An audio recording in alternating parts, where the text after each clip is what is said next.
रत्नागिरी सिंधुदुर्गसाठी महायुतीच्या दोन्ही जागांचा निर्णय येत्या 2 दिवसात होईल अशी माहिती राष्ट्रवादी काँग्रेस अजित पवार गटाचे प्रदेशाध्यक्ष सुनील तटकरे यांनी दिली आहे। तसंच नाशिकच्या जागेसाठी राष्ट्रवादी अजूनही आग्रही असल्याची माहिती त्यांनी दिली आहे।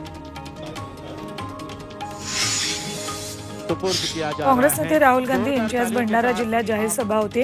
दुपारी 3 वाजता सेंदूरवाफा साखोली इथे राहुल गांधींची सभा होती। महाविकास आघाडीचे भंडाऱ्याचे उमेदवार प्रशांत पडोळे आणि गडचिरोलीचे उमेदवार डॉक्टर नामदेव केसान यांच्या प्रचारासाठी राहुल गांधी येणार आहेत। या सभेत काँग्रेसचे मोठे नेते सहभागी होणार असून भव्य शामियाना उभारण्यात आला आहे।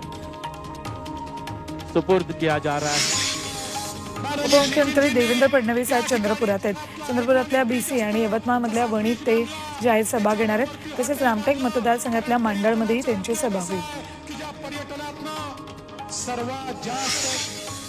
पहिल्या टप्प्यातील प्रचार संपण्यासाठी आता केवळ आठवडा शिल्लक है।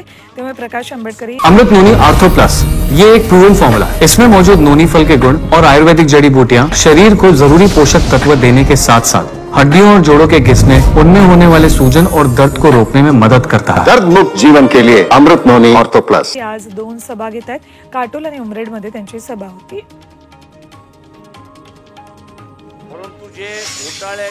मुख्यमंत्री एकनाथ शिंदे आज बुलढाणा, कोल्हापूर, हातकणंगले मतदारसंघात आढावा बैठक घेत आहेत। दुपारी बुलढाण्यातल्या बैठकीनंतर ते संभाजीनगर आणि कोल्हापुरात दाखल होतील।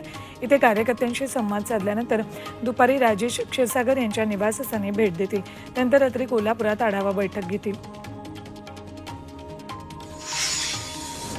मनसे अध्यक्ष राज ठाकरेंच्या उपस्थितीत मनसेची आज महत्त्वपूर्ण बैठक सुरू झाली आहे। वांद्रच्या MIG क्लबमध्ये मनसे नेते आणि पदाधिकाऱ्यांना राज ठाकरे मार्गदर्शन करतात। महायुतीला पाठिंबा दिल्यानंतर पुढच्या रणनीतीवर या बैठकीत चर्चा होती।